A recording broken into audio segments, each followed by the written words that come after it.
I'm sure you guys remember little Greta Thunberg. Remember she made waves around the world when she sailed across the ocean and basically yelled at us because she thinks that our inaction on climate change will inevitably lead to her generation's death in 12 years. Kind of a ghastly message. And I feel a little bad for her because the poor girl is obviously terrified, but she's terrifying a lot of other people out there too, which is irresponsible. And our guest today says it's not really productive to make this issue so unnecessarily scary. Naomi Seibt, who will be speaking at CPAC this week, is here with me now. Naomi, pleasure to have you.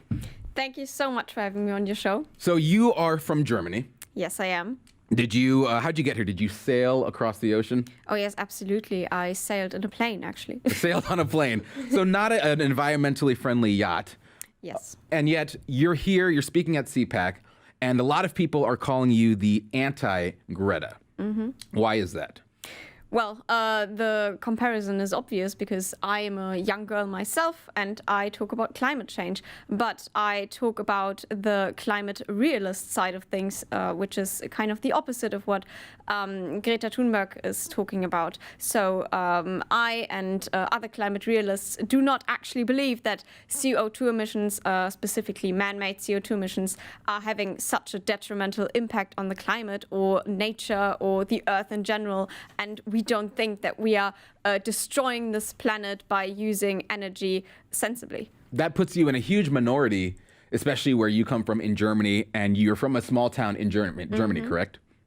And you said it was heavily Green Party there. Yeah. So obviously you're in the minority in terms of your belief on climate. Everyone there thinks it needs to be a catastrophe. We need to handle it now. Otherwise, you're not even going to be alive in 12 years. Mm-hmm. Yes, and we have Fridays for Future protests going on every single week. And I mean, that's fine if young people actually go out and protest for something that they truly believe in and that they can stand behind. That's awesome. But I believe that most of them don't know what they're really talking about. Whenever I approach them and I ask them about the science behind what they have to say, they don't really know anything about the science. Usually the answer that I get is, but 97% of scientists agree that climate change is real. And yes, I agree with that. Climate change is real. The climate has always been changing for millions and billions of years. But that is not the question that we need to ask. We need to be more precise when we ask those questions that are very important to our scientific view on the world. We need to actually ask what effect do man-made CO2 emissions actually have on the climate? And what the IPCC has to say about that is just based on climate models. And that's not true science, not to me. So you say that the climate science is not actually real, that the scientists who are, the climate catastrophists are somewhat phony. And I think we actually have a clip of you talking about that quickly in a video that was put out on YouTube by the Heartland Institute. So let's watch that. It is important that we keep questioning the narrative that is out there instead of promoting it. And these days, climate change science really isn't a science at all. So let me ask you this, because in that video, that last slide that you saw, it does say Greta versus Naomi, right?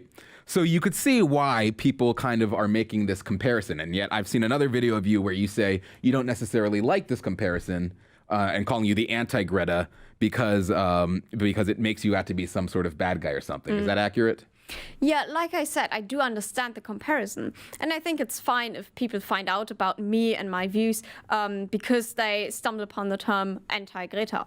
But I am not anti-Greta because first of all, I am not anti this young girl herself. She is probably a very nice girl, a young individual. And it's wrong to just see her as this climate symbol. She's way more than that. And most importantly, she's not a scientist. Neither am I, but I've done my research on these topics, and I don't want to impose my views on anyone. I don't want to force anyone to change their mind radically. I don't want anyone to follow me unconditionally. I want people to start thinking for themselves again and be scientific skeptics.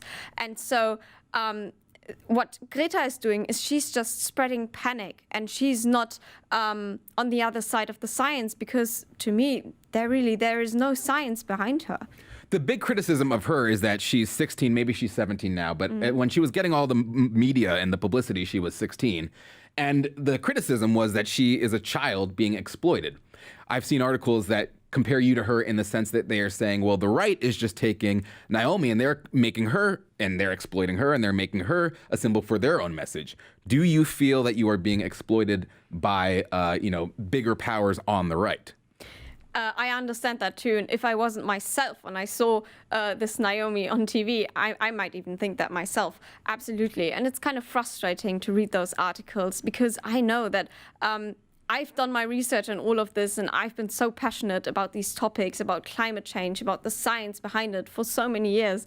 And really, this is all just coming from me. I'm just trying to speak my mind and to be maybe some kind of symbol of hope for young people whose hope is being taken away by people like Greta. I should tell the audience that Naomi is 19, so there is a big difference. I know it's only a few years, but it's an important few years. And legally speaking, one is a child and you are an adult. You are a legal adult at 19 years old. And so there is a big difference between someone who's not legally able to go out and I mean, she can do what she wants, but she can still be exploited as a child, whereas a 19-year-old by law has free agency and can do what she and what you want to do, Naomi. So I think that that's an important distinction to make to those people out there who are saying that that CPAC or the Heartland Institute or whatever is just taking another child and putting them in front of the camera. You made the decision to do this, and if you didn't want to do it, you wouldn't have done it. Exactly. Yes. My first principle is basically always speak the truth. And many people tell me you're very brave for what you're doing. And yeah, it does take courage to speak the truth, but I am way more terrified of lying or being silent. So another thing that we were talking about a little bit before we went on air is the fact that you kind of started getting politically involved in Germany when you were just kind of researching the issue of unlimited migration into your country. We're dealing with something similar here in the US. And that really struck you and that really resonated with you. And you very quickly found out that you were being called names and you were being called anti-Semitic and you were being called a Nazi. Why is that? Because you have a view that does not align with the preponderance of views in at least your town in Germany? Yes, exactly. And that is very sad because I don't have anything. I don't hate migrants or anything. That is not what this is about. It's just about the political philosophy behind all of this. It's about sensible migration versus uncontrolled migration. And so we need to start, like I said, it's the same with the climate change issue. We need to be more precise with our questions about these policies and then develop more sensible solutions to them. And so I mean, unlimited migration is the only other alternative to people who are proposing, yes, we should have borders. I mean, borders have separated countries for since the beginning of time, since literally the ancient times. And all of a sudden, it's this radical idea that we have borders. And they call you a Nazi, which in Germany even holds more weight than it does here, simply because you don't want migrants flooding into your country in unlimited numbers. Yes, and the main problem is you cannot combine a welfare state with no borders. It's literally impossible. Exactly. Quite literally. Naomi, thank you so much. I appreciate it. Thank you so much. All right, everyone, that's Naomi Seibt. She's going to be speaking at CPAC a little bit later this week. Thank you for watching, and we shall see you next time.